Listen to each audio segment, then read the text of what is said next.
Coming up, we take a look around the NFL free agency pool. Where has Joe Shane been successful? Is there still work to do? And how do the moves in this free agency class impact our expectations for next month in the NFL draft? We dive in coming up next.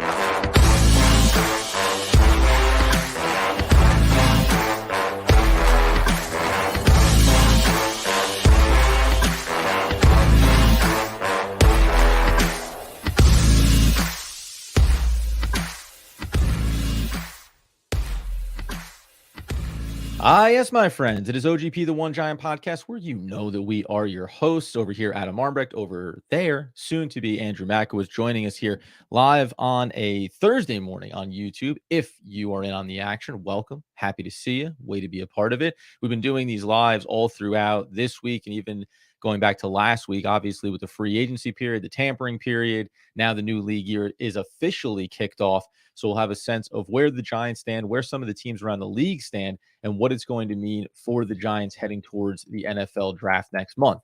And I think that's actually where we're going to start this morning. They made some margin moves. McLeod's going to be coming back on a deal, $3 million. Hodgins is going to be allowed to go to the free agency market.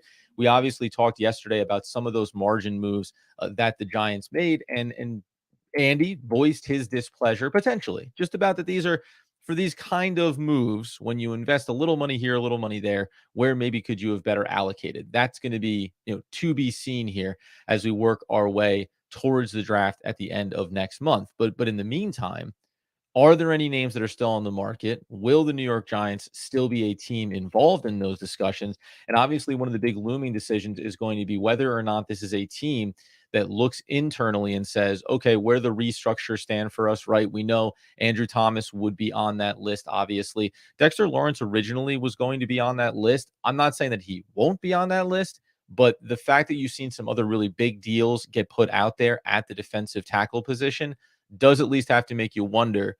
And it wouldn't be wrong of Dexter Lawrence to say, hey, I took a kind of an early deal that was already a little team friendly. Now we want to restructure it. It isn't going to change when and how he gets it won't change how much money he gets. It may change when he gets how much money, right? Converting it into some bonuses to free up some cap space in the short term. So I don't think it'll be hard to get that done, but it's certainly something to discuss. As it stands right now, top 51 for the New York Football Giants are earning 236 million point 89 $236.89 million. We got there in the end. And that's only going to leave them with $3.55 million of cap space. So effectively, one of these restructures is going to need to come down the pike here at some point if we want to see this team be able to not only make moves in free agency, if there are any other that they want to get into, but as we know, 10 million or so to bring in that draft class. You want to have something for injury risks as well. So there's going to be some decisions that need to be made for the New York Football Giants, undoubtedly. And the cap space that gets saved on basic restructures for a player like Andrew Thomas would be 14 million. A player like Dexter Lawrence would be 11 million. Hey, why not a restructure on Brian Burns? They just traded for him. They just gave him a new contract. Restructure immediately. Get 13.9. Don't know if that'll be the case. But there are several players near the top of this roster that they could certainly go in and make some adjustments with. Listen, if you're keeping Darren Waller around, I said this before, I understand it extends the money out a little bit. It's not the sexiest thing in the world, but there is over $6 million to be made if you restructure the way Darren Waller looks there too. So those would be the high profile guys that you can get some money from. And you're going to need to do it with at least one of them. Thomas seems to be the most likely because draft class, injury, risk going into the season. You want to have 10 to 15 million as you get towards that draft next month. So expect them to make those adjustments here as we work our way through free agency. And we'll see ultimately what it looks like going forward. That being the case, let's talk about the draft here right out the gates, because the New York Football Giants, as we know, if you don't know, they made the trade for Brian Burns. That effectively becomes, the highest profile, the biggest move that they made in this offseason. But they also went ahead and addressed that offensive line. We look past the Jalen Mills signing. We're not sure where it's going to land. We look past the Drew Lock signing, veteran backup, $5 million guaranteed. McKenzie, Andrew Makowitz is a bane of his existence would be the McKenzie signing as it stands right now. But then you get former Raider, Elamunor. Sorry, I'm going to have a hard time with that name, at least initially as we get going here. He is the most obsessed player to ever join the New York Football Giants. in being obsessed with playing for the New York Football Giants. You bring him in, and then there's been some speculation that's like a sneaky, really good signing, and we'll see how that plays out in camp. You also get Runyon Jr. in the door, formerly of the Green Bay Packers. So you feel like you have at least solidified the offensive line.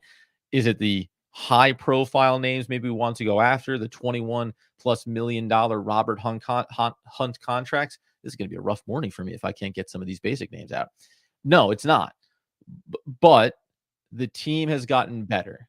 In totality, this team has certainly improved itself. So, you have to walk away from this initial free agency wave as saying Joe Schoen, a GM who did not have money available to him in his first 2 off seasons effectively to really go and reshape this team the way he wanted to. If we rewound this back and said, now Joe Schoen has in year 1 all of the money, or at least a reasonable amount of cap space, $35+ million going to free agency, I think you would have seen moves like this on a larger scale. Instead, he had to do what he could with what he had, made some mistakes even in that, but now we're starting to see this roster take a little bit more defined shape when we think about what his vision is going to be for the New York Football Giants. That being the case, Andrew Makowitz is always ready to join. He's always ready to have the conversation, and he's always ready to be on time. This isn't a guy just because he feels like he called the shot about Devin Singletary coming to the Giants correctly. He's not going to bigwig the show. He's going to show up. He's going to be effective. He's going to be locked in here. Andy,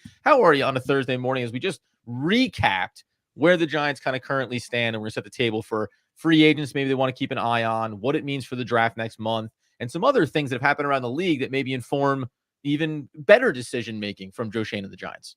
Yeah, feeling good, Adam. Just got off with my tax guy. Not feeling good about that. I mean, Well, tax season is just the worst. Like, you're not just supposed trying to to feel get it all wrapped up before the deadline so that I'm not like thinking about it for a while. But man, is it brutal when they're like, guess what? You owe money. Like, no one has fun with that. Quick note on that. I always find, so it's March and taxes are due in April. I always find that around, let's say, like around the time I pay my taxes in April is when I say, you got to stay on top of this stuff. If you stay on top of it at the start of the year, then you're in a good position when taxes come up next year. And then you realize you're almost 2.5 months behind. And you're going, maybe next year. Maybe next year, guys. I talked to my tax guy, and he said everything's going to be just fine. Nothing to worry about there.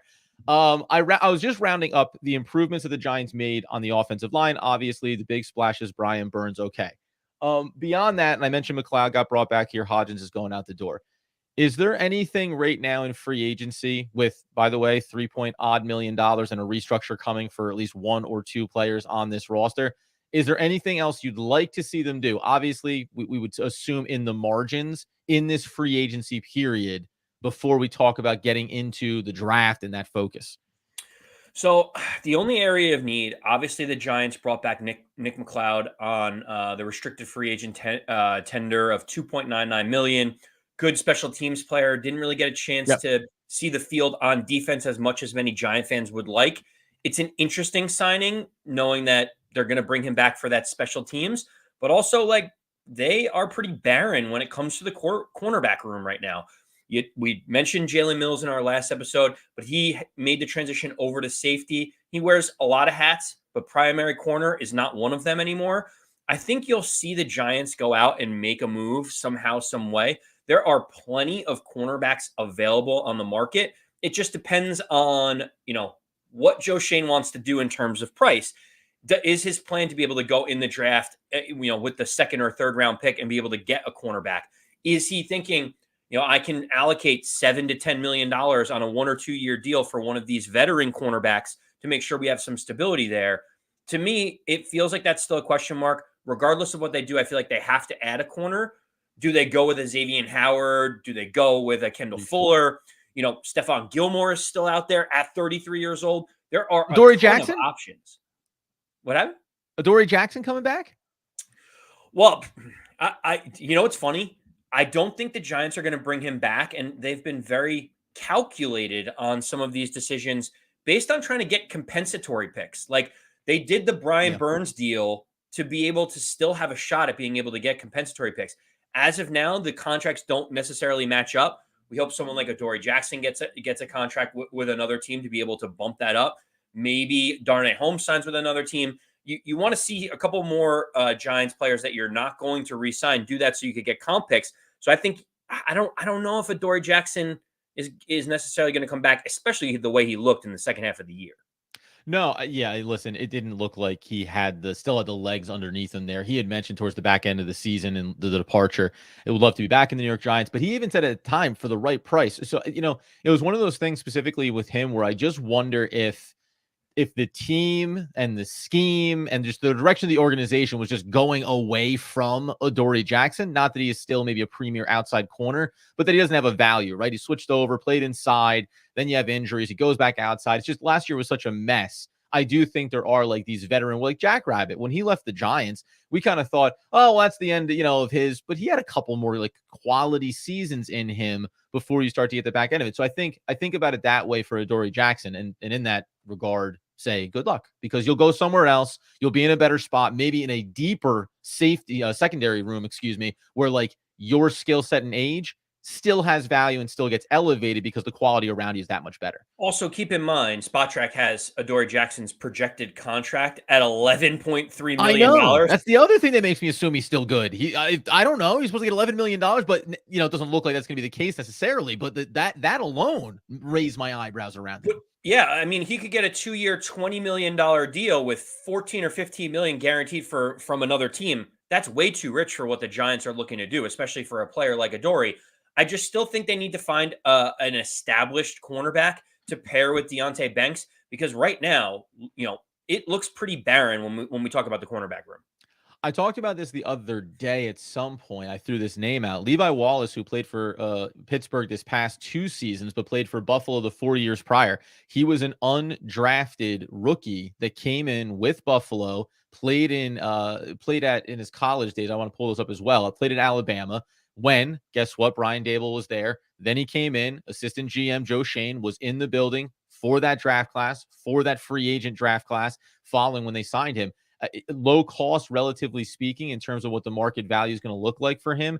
5.9 million on a 2-year projected deal, 11.8.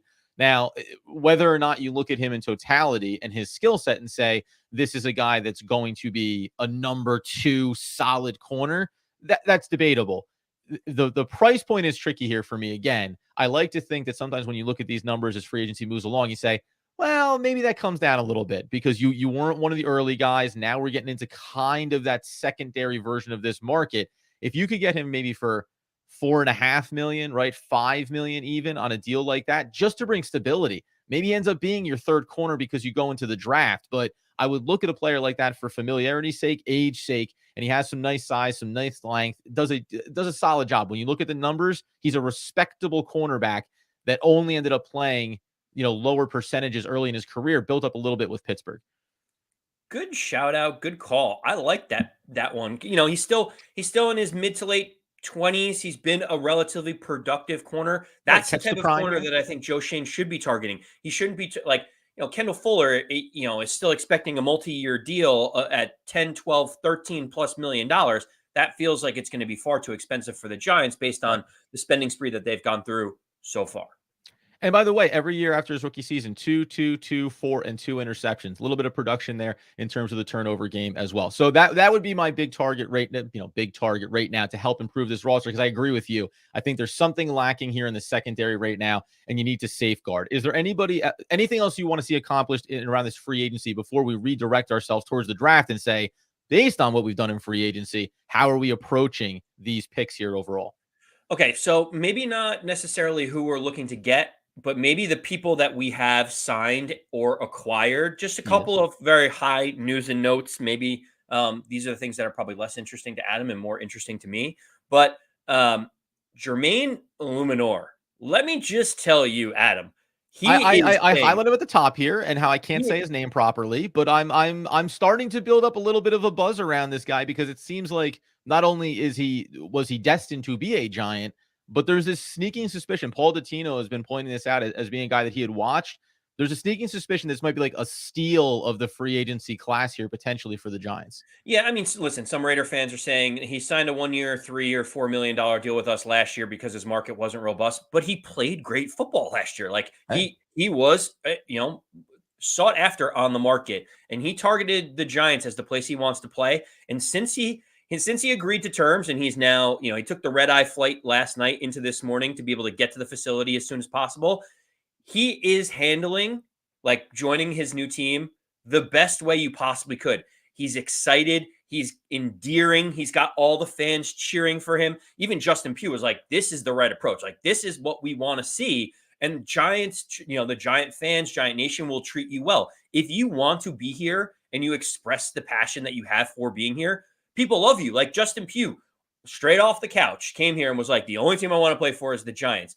And while his play was a mixed bag, people love him for it, right? Like he got rave reviews for just the way his veteran presence and his excitement in being a Giant was here. Just a small footnote on Illuminor that I find interesting is that he wants to be here, and that's a good thing.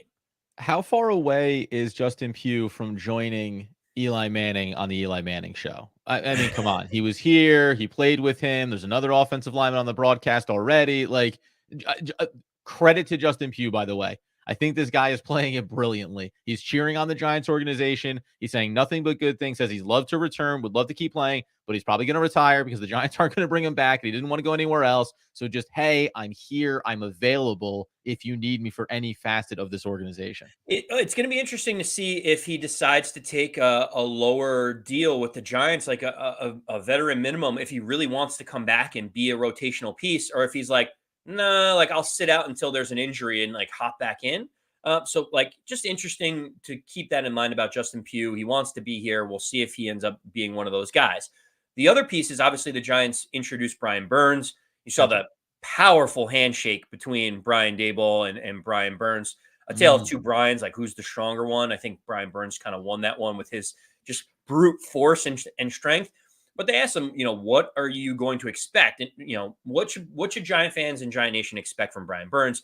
He said he loves to play football. He's relentless. He's a leader, but he also can learn from a lot of people here. He's excited to be here. He kind of said all of the right things in the press conference. I'm starting to get excited about Brian Burns. A lot of people across the industry are saying this is a huge swing, but it is a smart swing by Joe Schoen, because they're like, don't let the 8.5 sacks fool you. Like, he is a dominant pass rusher. If you put him alongside Dexter Lawrence and Kayvon Thibodeau, you're going to see a player flourish. He could be, people are talking on Twitter, how important is he to the Giants? He's either their third or fourth best player on their roster immediately before even playing a snap at him. It's good to see him excited to be here, saying all the right things. And everyone around the league is kind of saying, look at the defensive front that the Giants are going to put out there. That is scary. Yeah, you talk about one and watch some of the highlights there. That spin move that he has, right? And you hope that he's more, it's more than just the one move. You see some other techniques that he uses, but that spin move is about as tight and as quick and disruptive as you could possibly have. Mostly because if you're an offensive lineman and you're trying to get that first leg out, you're trying to plant yourself, and somebody's coming in and just trying to spin like a top off of your hands, it's really hard to keep him in front of you. And I'll relate it back to watching Kayvon Thibodeau, who's going to be in year number 3, and we expect the next step from him. But he sometimes takes, and this isn't a negative, he'll take that long route, right? He'll say, I'll use my length, I'll push you off of me, I'll come around, and I'll chase down the quarterback from behind. Brian Burns looks like a little bit more compact in his approach to pass rushing. So having those compliments of saying, hey, I got a guy that wants to take the shortest route, use the quickest moves to get there. I have a guy that wants to use some length and some size to get there. And then you think about the focus up the middle, like you say, this front, Dexter Lawrence. And we say, hey, all of a sudden you have 3 points of pressure coming at you within the front. And that doesn't require all these blitz packages that while they're exciting, they do something that we know can be, in the end, a negative impact on the defense, which is take players out of the secondary, take away coverage, take away linebackers, and we still have to figure that out, right? So now the idea is the front should be the strength of this defense, the dictating point of this defense, and then everyone else should be able to stay at home and hopefully do their job so that this team can have success.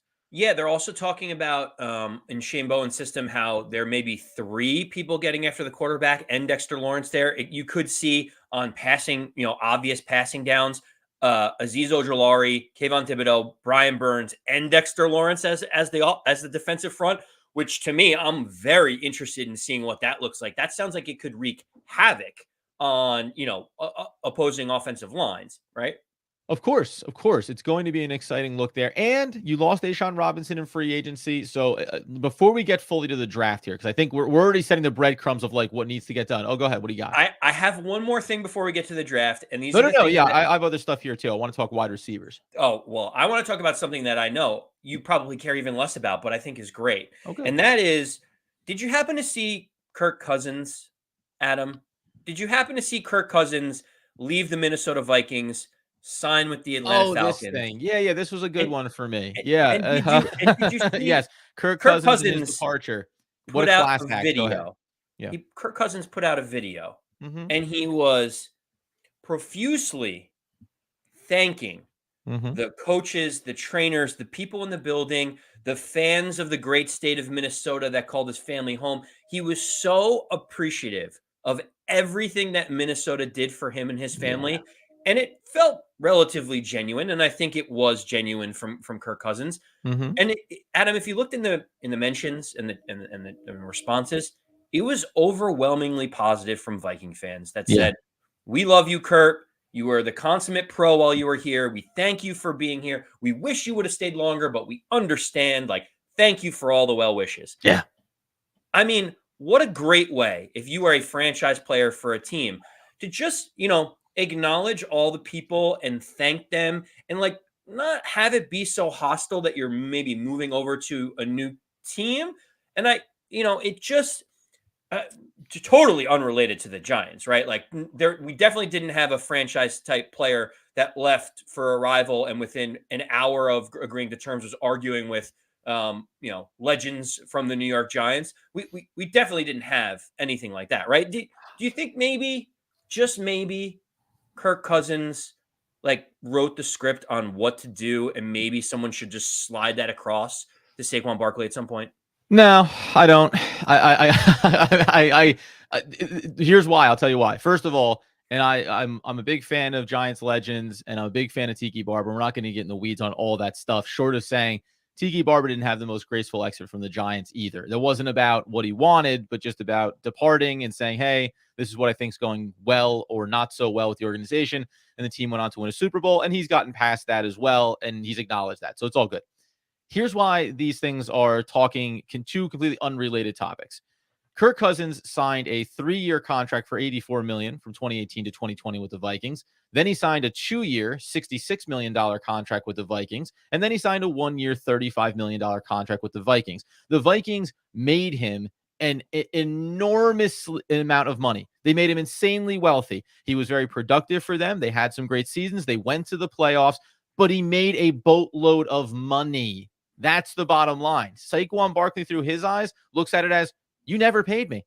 You slapped a franchise tag on me for 1 year after my draft contract, and then you effectively said, we're not going to bother even negotiating with you on a long-term deal. I'm not saying that at some point Saquon Barkley, and by the way, I'm sure that he will, when it gets into the season and you get to these games against the Eagles, I'm sure he's going to say, yeah, I have a lot of fond memories with the Giants, but now I play for Philadelphia and it's all about getting those wins. Watch your back. I'm coming for you. Like, I think you'll get those lines from him, and that's totally fine. But these are two totally different scenarios. Kirk Cousins got franchise tagged by the Washington Commanders before he was able to move on to the Minnesota Vikings, and it all was the same thing. Disrespect. You don't want to keep me here. You think that Kirk Cousins is sending out I love you messages to Washington? No, he's not. He's fond of the Minnesota Vikings because they gave him the chance to be a starting franchise guy, to show how good he is, and he went ahead and got another massive contract from the Atlanta Falcons. So it's all good, right? Like, some grace in your exit, I can totally appreciate that. But if we're going to get into the social media weeds on it,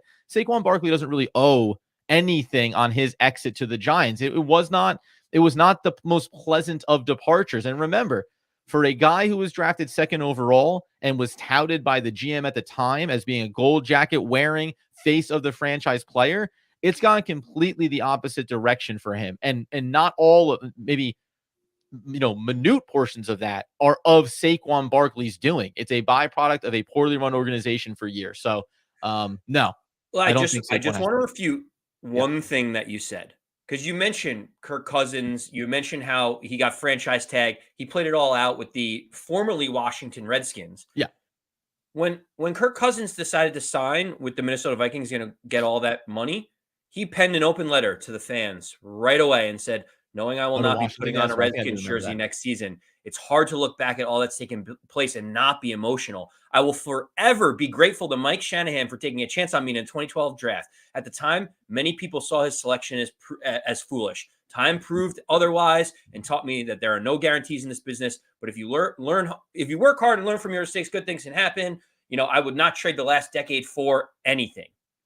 So, Adam, Oh, I'm God. just saying to you, Yeah. even in a weird situation, Kirk Cousins is just like, you know what the easiest thing to do is? Just say thank you to the fans and thank you to people. It's I like very guess, dude, isn't simple. the easiest thing not to break Saquon Barkley's chops over every little minute thing? You had fans come out the second that he signed with the Eagles. I mean, Tiki Barber's comments, tongue in cheek or otherwise, fans saying, "That's it, you're dead to me. How dare you go to the Eagles? You could have gone anywhere else. Why didn't you go to the Texans? No taxes. You could have made the same amount of money. This is sticking it to the Giants, sticking it to the Giants fans." Like, he's from the area. He went to Penn State, like, and he made the most money going to the Eagles. Like, that's it. Like, again, you can say it any way that you want, but I don't. I know for a fact. I forgot about that letter, but now I do remember the open letter to Washington.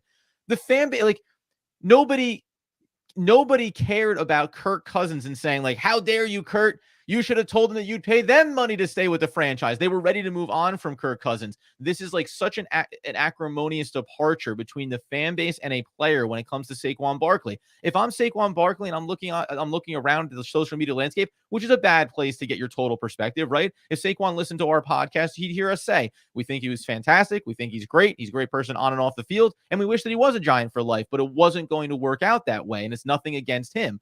But when you take the temperature like that and you see fans saying, I'll burn this jersey. Knock it off. Why am I going to pen an open letter to a fan base that is actively dumpstering me for going and trying to earn a multi-year deal, something that the Giants organization was unwilling to do for him? But Adam, hold on a second. Hold on. And I know you hate these discussions because you feel like they're so silly, but like, fan is short for fanatic, right? Like, clearly there is a passion of rooting for the Giants. And Stop.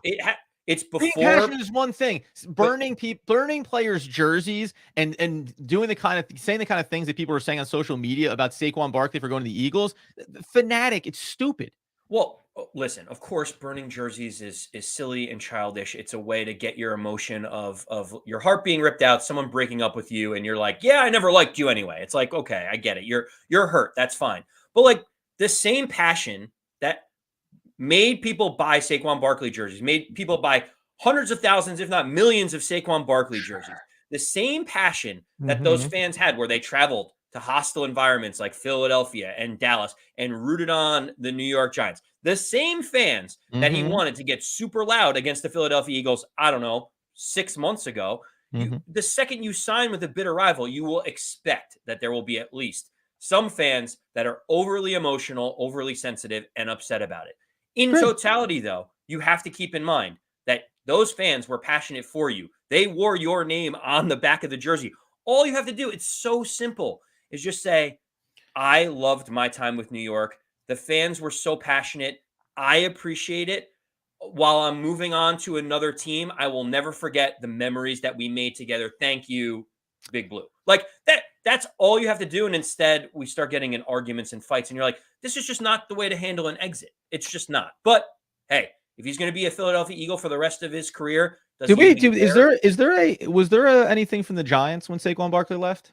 I'm asking that honestly. Was there any statements from the New York Football Giants and when Saquon Barkley left in free agency?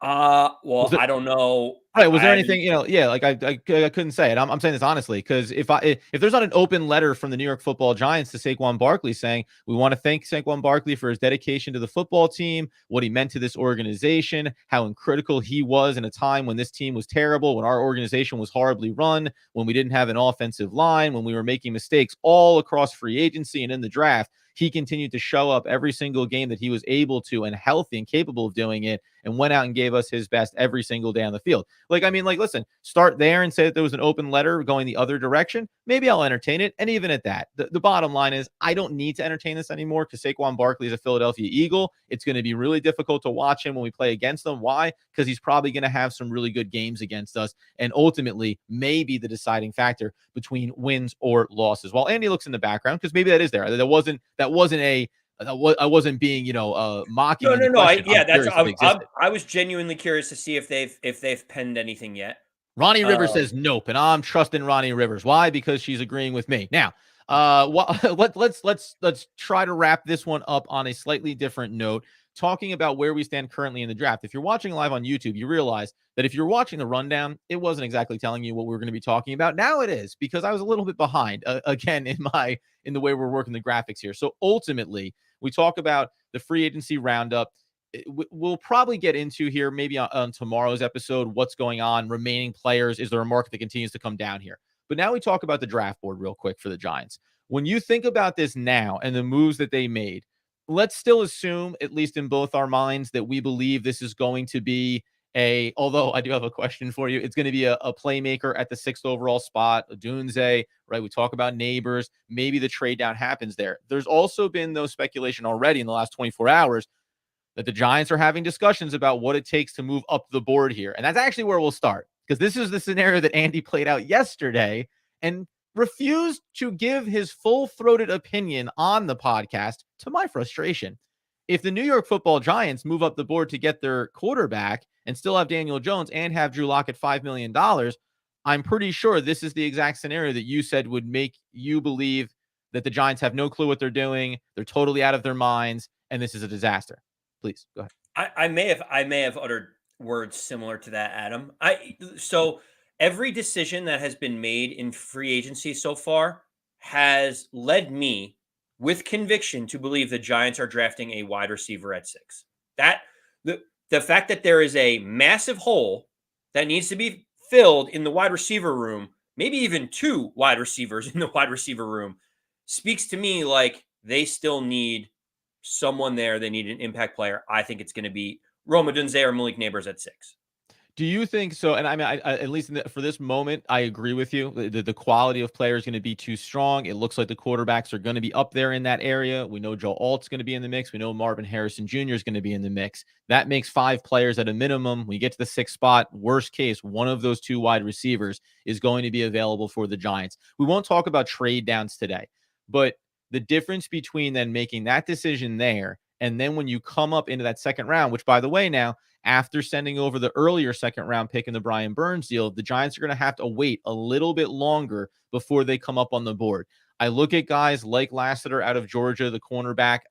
Let's ask that question there. Is cornerback, unless they make a move here in free agency, would you say cornerback becomes the highest profile decision that they're going to need to make in the draft, assuming that at best they bring in a marginal player? Let's say they do the Levi Wallace move, right?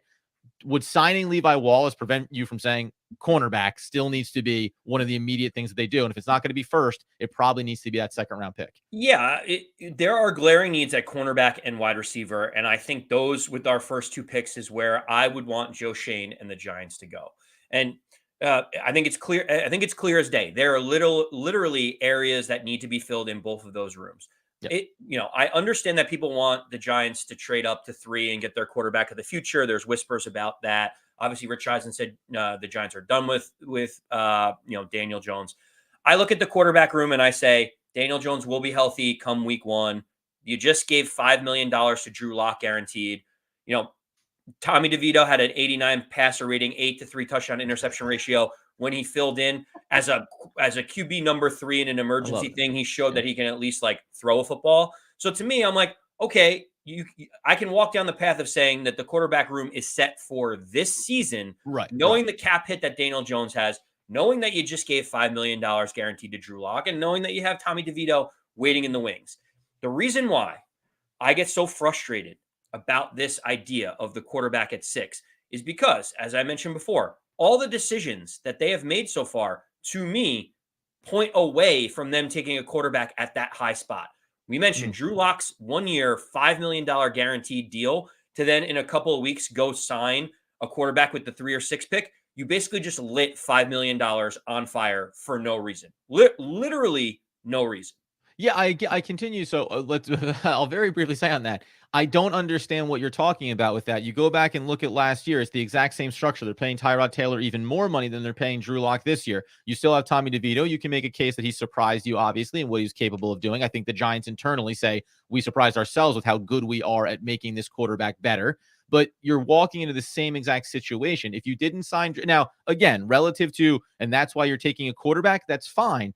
But I'll only bring up JJ McCarthy in this specific instance. Now, whether or not 6 is too high or not, that's another discussion.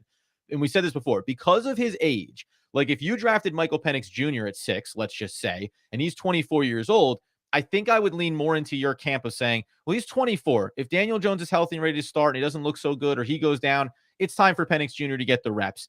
If you believe enough in JJ McCarthy in the big picture, he could not start for 2 years. And I'm not saying that he wouldn't, but he could not start for 2 years and he'd still be younger than Michael Penix Jr. is today. So there is that version of it where bringing in JJ McCarthy still ends up with the hierarchy of it's Daniel Jones, it's Drew Lock, it's JJ McCarthy. If JJ McCarthy overtakes Drew Lock, totally fine. And on down the line you go. I think player matters in that regard. But either way, you need to have an experienced veteran quarterback that you trust. And I don't think that like Tommy DeVito is going to end up on the practice squad. Like that's where Tommy DeVito is going. He's not up on the final roster on game days this season, and that's not a bad thing. So you still need to have another guy in that room. I don't think you can be beholden. We're paying $47 million to Daniel Jones. Yeah, but we already did that. We already made that mistake. So we're going to compound it by saying, don't spend another 5 on a veteran. Although I know you're going to tell me sign Mason Rudolph for up to $2.9 million, but nothing guaranteed the way Drew Lock was. Yeah, that's my point. It feels like a lot of money if your plan is to go get another quarterback for $6.8 million at the 6th spot, which could be even more money if they trade up. Like that's my issue here is it doesn't feel like the allocation of funds makes sense if they go get another quarterback, to me at least. Because and by the way, it's never going to make total sense because you're paying Daniel Jones $47 million, right? It's always going to cloud these things. And that's where I think you're justified, right? Like you're like, well, if you start there, then what can you ask for you? And Adam, you are scratching at the itch that you want, like, how I feel about this. And here's where the root of the issue is for me.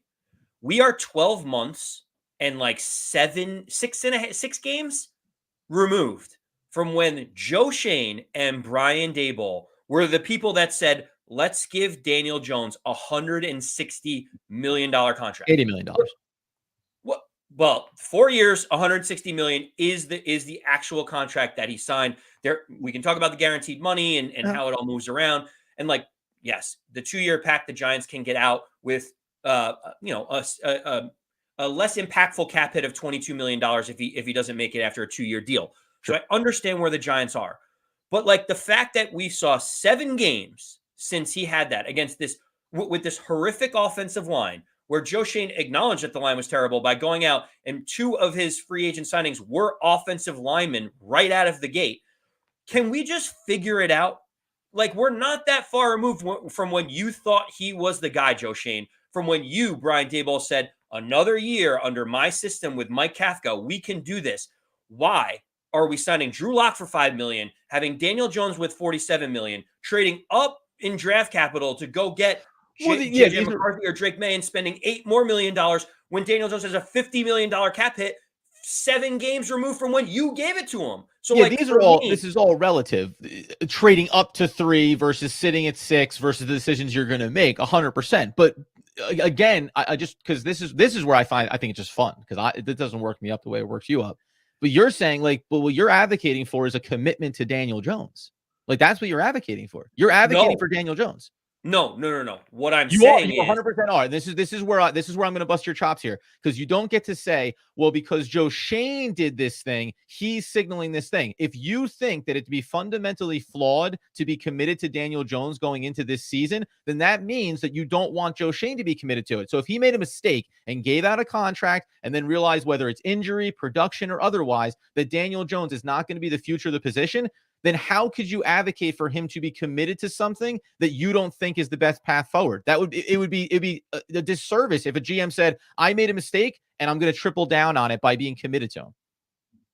The reason why I'm saying this is twofold. One, Daniel Jones will be healthy. Joe Schoen has said he's the starter. He's the starter. Joe Schoen was the one that paid him the money. So obviously he would know whether or not he thinks he should be the starter. That's one. The second thing that I don't want, that I keep mentioning, is Daniel Jones's cap hit is huge this year. If we're going to get off of him at the start of next season, it's a $22 million cap hit as opposed to the 50-something million dollar cap hit it is this year.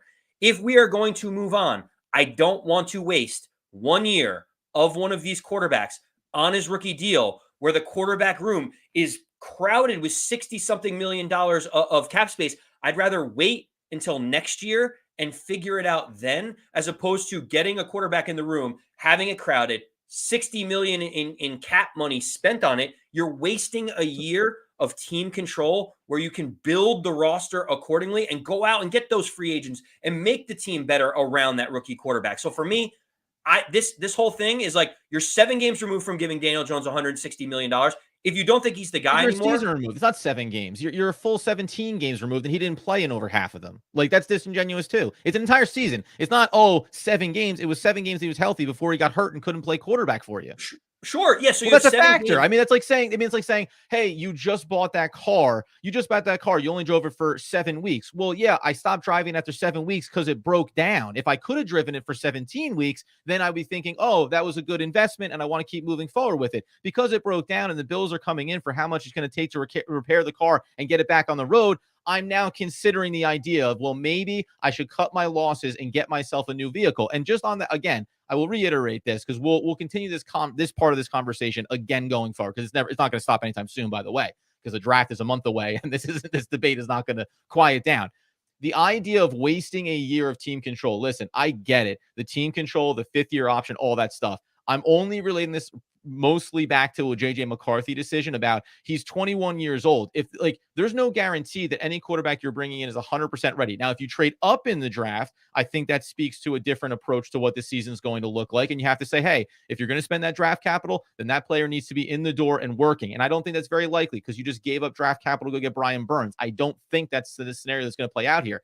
But it's not wasted money to get your quarterback or wasted draft assets or a wasted year to say, hey, we are another year away from being playoff competitive, but getting our quarterback, if we believe in prospect X, in the building, working with him, building him up. So when he's 22 years old in year number 2 and Daniel Jones is gone, he's ready to go week 1 and start, as opposed to what a scenario could look like in the shorter term. On top of that, I will just say, the one thing pointed out here, because I got a couple of people in the chat, this one is a really good point here. I know that Joe Shane said, looks like Daniel Jones is going to be healthy and ready to go. I think this relates back to why spend $5 million on Drew Lock.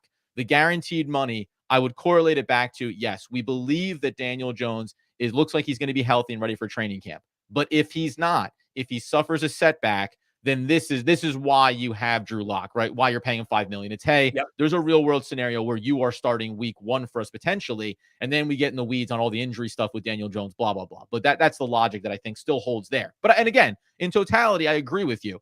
To sign a veteran QB and to move up in the draft and to give it all away, that signals a team that thinks maybe like they're ready for this quarterback or he's a generational talent. I believe the Giants are a year away, and you have to take all of their decision-making through the lens of where will we be going into next season with all the decisions we make in the short and long term. And that's where, again, a young quarterback at the right age could make sense for me. By the way, I'll even go a step further. What might not make sense, as Joe Shane alluded to, we know we're going to need another quarterback. Now, he said that prior to signing Drew Lock. Maybe that's changed. They said we're going to need another quarterback somewhere in the draft, not first round, somewhere. And Spencer Rattler has been talked about. Spencer Rattler, who's a 2nd-round prospect, is 24 years old at the time of the draft. That would be one where I'd go, well, what are we doing here? And, what are we doing spending a 2nd-round pick on a quarterback that's 24 that's probably in the Desmond Ridder mold as opposed to being in the Michael Penix Jr., Bo Nix, JJ McCarthy model? And he's 24 years old. He wouldn't start this year because you'd expect either Daniel Jones or Drew Lock to start in front of him. And you don't get the 5th-year option because he's not a first-round draft pick. So you're burning a year, and you only have 3 more years until you have to, basically 2 more years until you would have to pay him. To me, that's why none of this really makes sense for this iteration of the Giants. If you think this is a Super Bowl roster, Adam, and you think that it's just the quarterback that's holding all this back, and you're like, doesn't matter, we're going to get our guy, he's going to start, and we're going to win the Super Bowl this year, then I understand doing anything in your power in order to get the right quarterback under center to win games. If you think that this is a longer rebuild, to me, I just think there's other areas to address this offseason. And then next season is when I really think that you start looking and surveying the land for a quarterback.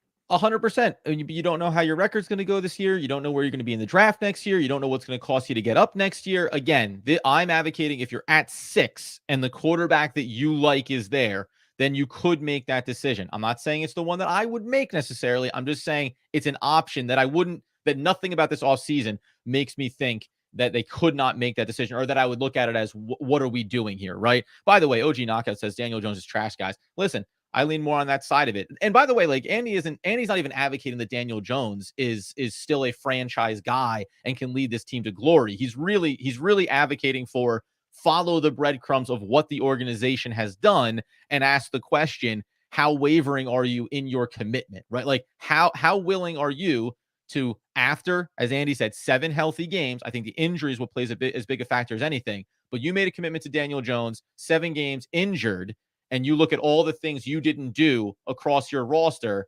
why would you so dramatically shift your opinion of that quarterback? Like that is a valid point in all this, regardless of whether or not you think Daniel Jones is good, bad, or going to be a backup for his career. The Giants thought that he was worth at least 2 years and $80 million to see what he was capable of, and that has not come to fruition. One other thing here I'll mention, Andy, and I'll let you hop back in.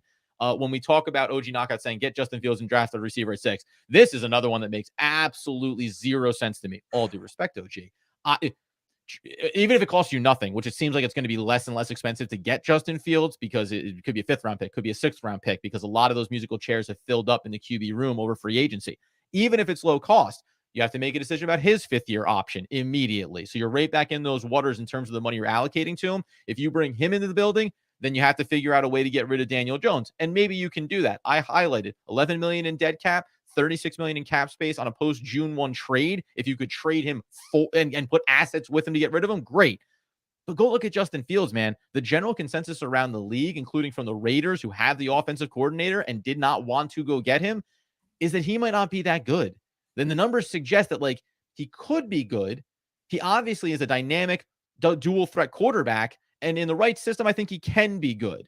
But it's not the timeline for the Giants to make that type of commitment to a player that you'd be right back in next offseason saying, and now we're in big money. If you think he could be a deep playoff level quarterback, then maybe you go make that type of move. But that would be ultra aggressive. And by the way, it would be the final move for Joe Shane and Brian Dable if it wasn't successful. I mean, you articulated that very well. Let's just keep in mind the 5th year option is about $25 million on Justin Fields. You have to make the decision by May 2nd of this year. So what you're saying is, like, you're trading for him.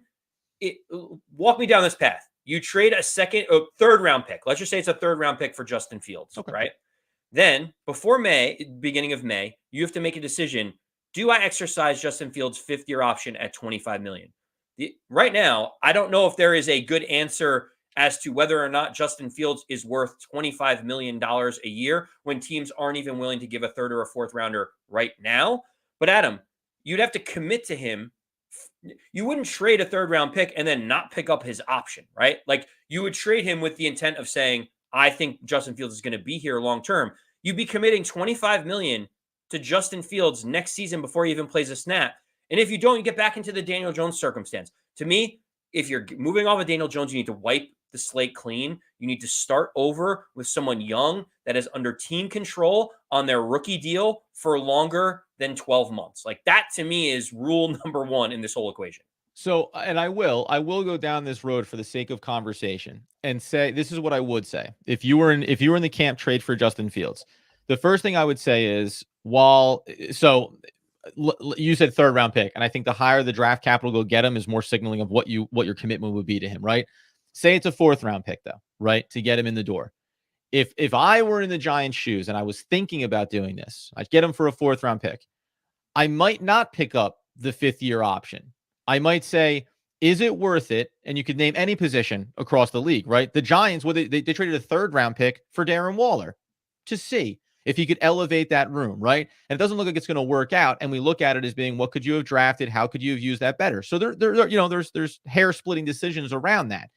If I went and got Justin Fields, I'll even say this, 1 of 2 things. You don't pick up the 5th year option. You let him play it out. And if he looks really good, then you're ready to commit to him and he's going to be your franchise guy, and it's all good. And the difference between $40 million in the first year of a contract versus 25 becomes, not to you and me, but in the NFL terms, somewhat, relative to what you get.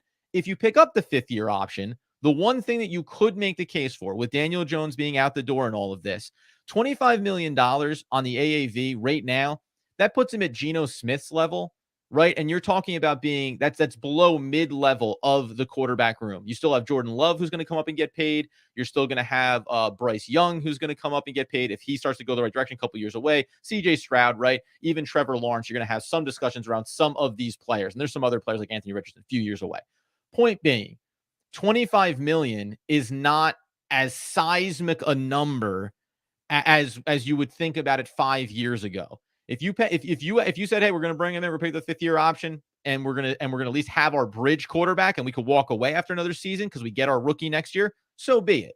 I think it'd be weird, right? It'd be a convoluted approach to getting to your next quarterback, but I could at least paint a picture where like it's feasible to go do that, where it doesn't feel punitive. That all becomes relative to what it costs to get him and to what happens with Daniel Jones, right? Like if you have to attach something to Daniel Jones' contract to get rid of him this offseason and spend something to get Justin Fields, and another year from now, none of them are on the roster, then we're going to have a different discussion, right? But sometimes you shoot your shot. Like, so I can paint a picture where you could do it. I'm not advocating for doing it.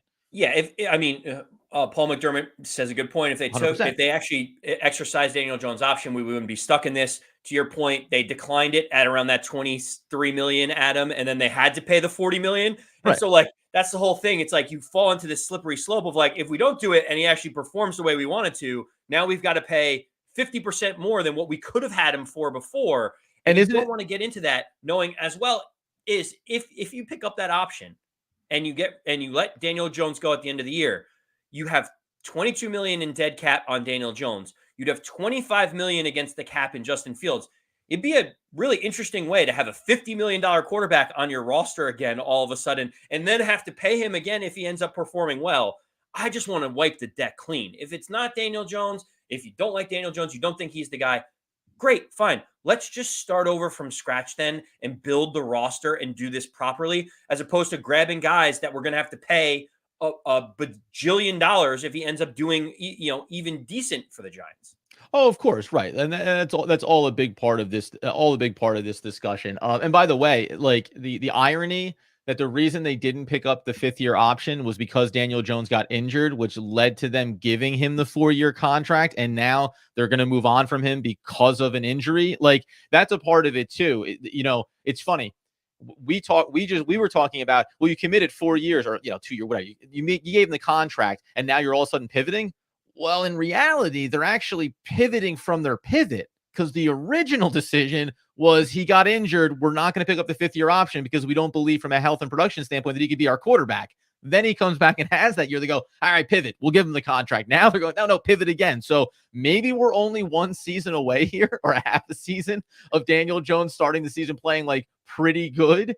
And the Giants going, you see, offensive line, couple of weapons, defense is better. This is why those last 2 years at an average 40 million AAV is working out perfectly. Like, I will say that Joe Shane is right in this teetering sweet spot of looking like a smart, adaptable kind of GM that goes with the flow and finds ways to be successful and goes and gets Brian Burns this offseason. It's like, okay, yeah, this guy's light on his toes.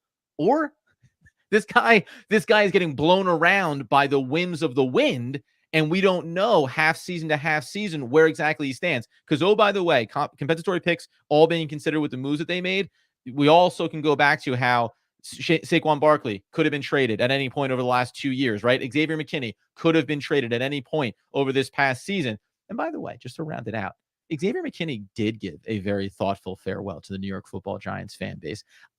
How ironic that Xavier McKinney, for everything that seemed to be getting speculated, he seemed totally cool. And he actually came back to the Giants and said, hey, baby, you want to match this one? I want to stay in Big Blue. And the Giants said, no, it's okay. Thank you so much. That's to my point of like, Xavier McKinney had his issues where he got in the accident. He was a little bristly with some of the media sometimes. Like, for sure. And yet he wanted to be in New York. He got the contract, went back to the Giants and was like, if you match it, I'll stay. And they're like, it's too rich for us. Best of luck. And he was like, you know what? Thanks, Giants. Appreciate it. I'm moving on. And everyone's like, great. Good for Xavier McKinney. To me, that's the funny part. The one thing I will say, OG Knockout is saying some interesting things. I think this is saying they shouldn't have paid him in the first place. Thank you, John Mara. Here's Yep. the thing that I don't get about this, Adam. Mm. And I'm going to ask you this one more thing, and then we can wrap up on all the Daniel This has Jones. been a good one. It's been a I know. live. Maybe you were looking for me yesterday at 4:00 or at 6:30, and I kept pushing it back, and the schedules didn't allow for it. So this has been a nice little chop up here on a Thursday morning. Please go ahead. Can you explain to me why everyone says that John Mara was the reason for Daniel Jones getting the big contract when, like, just earlier than that, if they really wanted Daniel Jones, couldn't John Mara have told Joe Shane to pick up the 5th-year option? Like, if you think that he's going to meddle enough to give him a multi-year, $160 million contract, why wouldn't he just say, pick up the $23 million option on this guy a year earlier? It just seems weird that people insist that John Mara steps in when things don't go well. But, like, what about that option piece of it, right? So on the why it makes sense, because he's done it, because he has a track record of being like, excuse me, I want to keep Eli Manning, or excuse me, I want to do this thing, whatever it is, poking his nose in after making mistakes of his own, right? Because in theory, it's, hey, I want to sit down Eli Manning, I want to play Geno Smith. You sign off on that. And then in the back end of it, you go, I was confused about what he meant. I thought he meant like play Geno Smith a bit, not like, break the all-time streak here for consecutive games played for our franchise quarterback. So there's been some backstepping in that regard. I think too, I guess if I wanted to paint the picture, you could say, you come in, I believe I want to make this work. That's what was reported, is like John Mara said, hey, if we can make it work with Daniel Jones, we should. And so Joe Shane says, okay, if we can make it work, we will, but let's make it work first. So we're going to take this risk. And if you're John Mara, I get the two-way street of it, of like, okay, so you're not going to pay the 5th-year option, but I believe it will work out, and then we'll pay him and it'll all be good. Conviction from GM, Joe Shane, to say, no, like, it's one or the other here. Either we pick up the 5th-year option or we don't. Or this is the meeting of the minds where Joe Shane's like, I don't want to do anything. I want to be done with him. And you end up settling on, well, let's keep him on the roster. Like, maybe Joe Shane was like, dude, like, I'd cut this guy right now. And Mara was like, fine, keep him on the roster, though. 6th overall pick, keep him on the roster, no 5th-year option, and let's see where we land. And then Joe Shane gets confused by it, because I don't think it's a John Mara decision after that to say, let's pay the contract. It's probably Joe Shane and Brian Daboll saying, okay, this is good enough. We can work with this if he's going to be a healthy QB. But okay, to your point, John Mara becomes the dumping ground, right? Well, because Joe Shane's the new GM. You want to believe in him. You want to believe in Daboll, and you don't want to believe that they could be responsible for mistakes along the way. So before we find out whether or not the Brian Burns trade is successful, how much do we want to give to John Mara? Did John Mara meddle in the trade compensation and making him the 2nd or 3rd highest paid defensive? Like, did Joe Shane have to clear that with him? Did John Mara say, go get him? Before we decide if it's good or bad, I just want people to put what percentage of responsibility goes on John Mara. Because if it ends up great, then it's like Joe Shane is a hero. If it ends up not so great, you're going to hear John Mara went into Joe Shane's office and said, do something, make a change, make a swing. And so, like, for me, that's why I just don't understand how every single time something's bad, it's John Mara's fault and Joe Shane doesn't have the ability to make his own decisions. And every time it's something great, it's like, what a shrewd GM move by Joe Shane. Pick a lane, make a decision, either like give him all the blame or none of the blame. I don't like this in between where he only gets the negative stuff. No, of course. And that's the nature of football and the way that it goes, right? You want to I like this. 10% on Mara. Yeah, that's good, Charles. Perfect. There we go. Perfect. 10%. That's all we want. I like that. No, put it in your notebook, Adam. Write it down. Charles Barkley just wrote that in there. 10% Mara on that one. Perfect. And then Side Guy Bry, Teflon Joe, right? Listen, it's the nature of the beast. Okay, this has been a fun, very loosely structured morning session on a Thursday, but we've really enjoyed doing these, especially over the course of this free agency period. So how do we carry this forward? Well, you get over to YouTube, you subscribe, you like, you turn on the alert so you know we're going live. OG Knockout and everybody else, you keep coming back, keep getting in on the conversation. If you put an OGP at the end of that, then we're getting some camaraderie here, which could be a nice decision for you to make on your own terms. You also get over to social media at Adam Armbrecht, at AndyMac214, and at One Giant Podcast on your podcast feeds, wherever you get them. We'll talk about more draft implications, more free agents, maybe to target here. Levi Wallace, the first time Andy and I have thrown a name out, and he's agreed. We're on the same page. Let's go get this guy. He's a nice bargain buy for Big Blue here. We'll continue to break things down all off season long as we work towards the draft. But until next time, for all the best times. As Andrew Makowitz would want, need, and nay, demand the people know. As always, let's go Big Blue.